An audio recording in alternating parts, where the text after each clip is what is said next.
Eikit mergaitės irgi pasiimkit. Tai papasakokit, kas čia dabar vyksta, kodėl jūs čia kalot ir kas čia bus? Kiekvienais metais mes girininkiai pagaminame po 15-20 inkilų.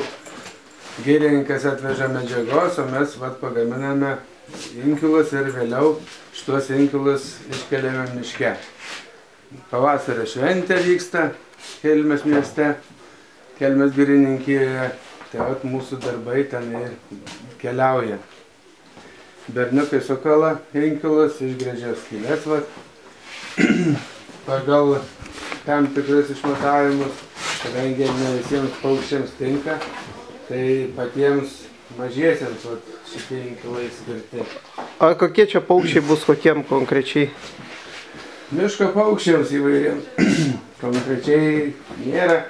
Mažiems reikia. Mažiems miško paukščiams.